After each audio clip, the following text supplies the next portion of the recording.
Hey guys, it's Car Guy 11. I have the 2022 Toyota Camry TRD behind me.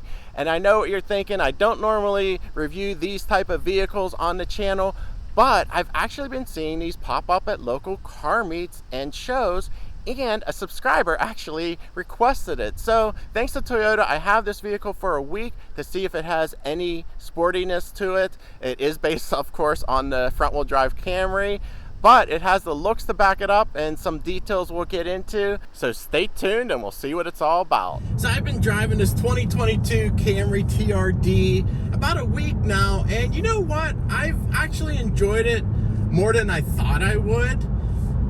It does the Camry thing pretty well, but it makes it feel a lot more special. And what I mean by that, it starts with the looks of this car. You get the ground effects, you get the TRD badges inside and out. You get the wing spoiler on the trunk. A lot of little touches that step it up and make this car feel special to the owner.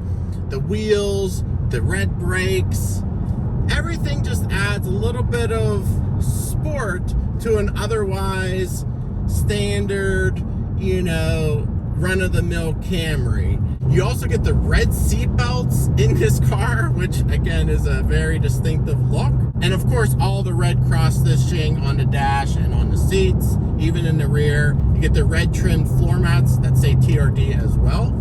So these will be a lot more limited quantity, and you know, you're not going to see too many of these out, although I guess I did see a few of these out at local car meets and shows, as I said. A lot of people commented they love the Cavalry blue color of this TRD. It is a TRD exclusive color, and it also is non-metallic, which does show scratches and dirt pretty easily.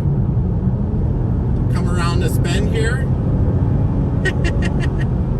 It's no sports car, but you know, it does have a little bit firmer suspension, and it's not floaty like you would typically get in a Camry.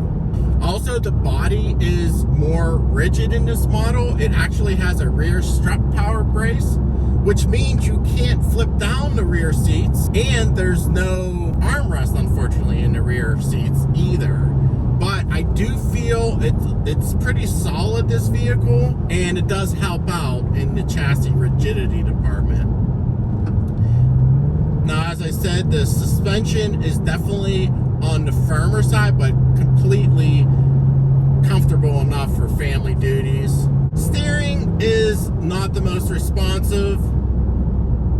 I don't think they touch the steering in this model. Do an acceleration here from a stop.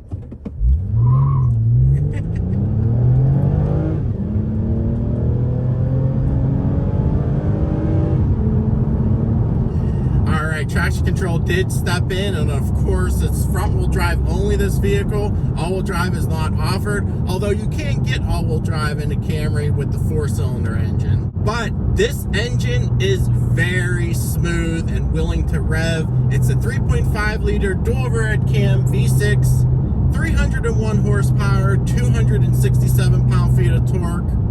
It does have some grunt off the line, and it just loves to rev out to almost 7,000 RPM. Now the transmission shifts short of that, but actually this engine is in the Lotus Emira, which I am considering.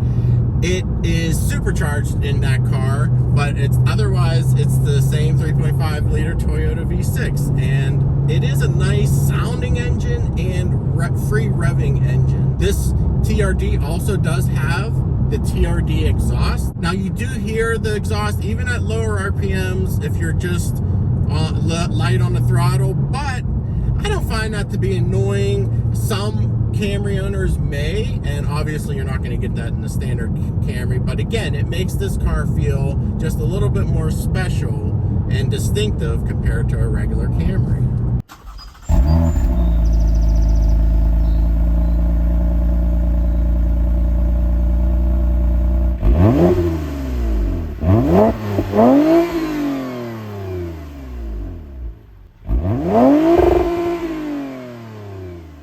Now this car weighs about 3,600 pounds, which is, I guess it's average for a family sedan like this. Of course, if it was all-wheel drive, it would be weighing more. For this acceleration, I'm going to turn off traction control.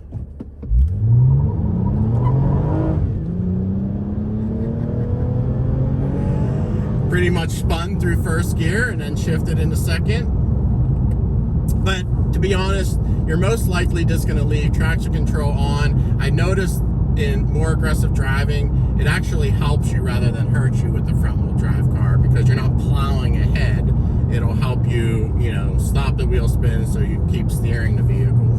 Now the transmission is smooth on this car, but it's not very responsive as far as the programming of it. This does have 3 driving modes, Eco, Normal, and Sport, but there's not really a lot of differentiation between them. And I am running in Sport right now, and it has paddle shifters on the wheel. But basically what the paddle shifters do, first of all, there is an S mode on the transmission here.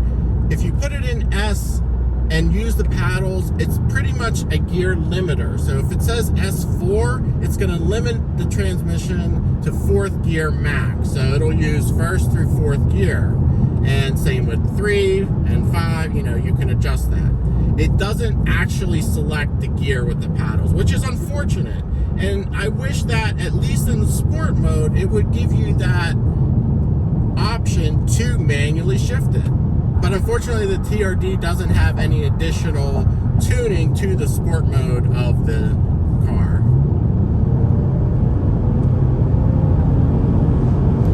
Again, this engine loves to rev out, and it is very smooth doing it. Now the brakes are upgraded to larger discs, front and rear.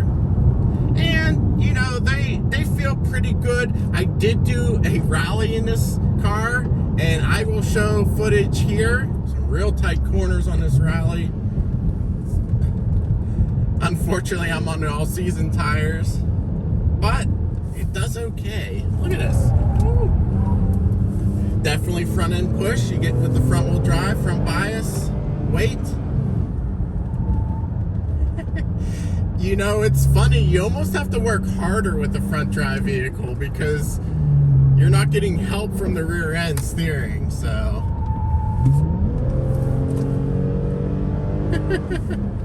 It held its own. I mean, this is definitely not comfortable being hustled around to that level of aggressive driving, but you still get the great practicality of the full-size sedan with tons of leg room in the back, a large trunk. It does have a spare tire under the load floor, but otherwise, this car is pretty quiet inside, besides for the exhaust drone that you will hear. It does have the adaptive cruise control with lane centering. I will show a clip here, but it does come to a full stop. It's not the best system on the market, but it does a decent job. All right, guys, I'm out on the highway testing out Toyota's adaptive cruise control with its lane centering system. It is active now, and there's quite a bit of a bend here in the road. It's doing a decent job, but it does ping pong a little bit, and it just gave me a warning. I crossed the line, but I didn't really cross. So it's not perfect. It often does weave towards the edges of the lane. This is Toyota Safety Sense 2.5, where a lot of the new 2023 Toyotas are getting the 3.0 system. Unfortunately, the Camry is sticking with 2.5 for 2023 as well. So this vehicle is rated at 25 miles per gallon combined from the EPA. I am getting in the low 20s, about 20 to 21 miles per gallon. But again, I was driving it pretty aggressively on the 412 rally and didn't do a ton of highway driving to get that average up there. Now, there are several models of the Camry. The TRD sits about 3rd from the top, with the XLE and XSE above it. That will give you the additional features that this model doesn't have. The big one this one is missing is heated seats. Yes, this does not have heated seats or heated steering wheel, unfortunately. It does not have leather seats either. This is a combination of the Softex and the cloth. And no sunroof is offered on this model as well, which the XSE would have. The gauges also are old school looking. There's only a very small center digital section and analog dials on either side. It does have automatic climate control, but it's only single zone. The upper trims at XSE will give you the leather, heated and ventilated seats, heated steering wheel. This also doesn't have a navigation, although it has wired Apple CarPlay and Android Auto, so you can use your phone for that. So this car rings in at around $35,000 fully loaded. It does have an option package that includes the JBL sound system and the black roof on this model. That is an option. Something actually strange about the black roof option, you can feel the different levels of paint, and I'm not sure if that's the way all manufacturers do it, but it's almost like they taped it along that edge, and you definitely feel the transition of the black versus the color of the body. Now this stereo is the 9-speaker JBL upgrade. It sounds decent, but nothing earth-shattering here. It does come with the 9-inch touchscreen. This is the current generation Toyota system, not the new interface with the wireless Apple CarPlay and Android Auto. Overall, I mean, I did enjoy this vehicle for what it is. If you need a large full-size sedan, which, you know, these days there's not many choices anymore, it is a nice choice. I always prefer rear-wheel drive or all-wheel drive. You're gonna have something a little bit more sporty. But this didn't have a lot of the torque steer. It handled that pretty well. And even with the wheel spin, you know, I was provoking it. It wasn't super easy to spin the wheels. I am glad Toyota was bold enough to offer this vehicle. And as I said, there are over 10 different models of Camry on the website that you can select. So having one that's just a little bit more on the sporty side is pretty cool. I do wish you were able to get more of the features like the leather, the heated seats, the ventilated seats, all those luxury features in the TRD model, but again, they reserve that for those upper trims. Now the XSE gets a sport suspension, but it's not this sport suspension. It's a little bit more tame compared to this TRD model. Now I see why this TRD model is not called GR. They are reserving that GR name for a true sports car, which this model isn't. So guys, what do you think of this Camry TRD? Would you consider this model if you were looking for a nice full-size sedan? Or would you go with more sporty rear-wheel drive or all-wheel drive options on the market? I think I would still stick with the more sporty setup if I was gonna do something like this, a sports sedan. But guys, tell me what you think in the comments below. Appreciate your support. It helps me keep getting these press cars from Toyota. Thanks for watching. Give it a thumbs up, and I'll see you in the next video.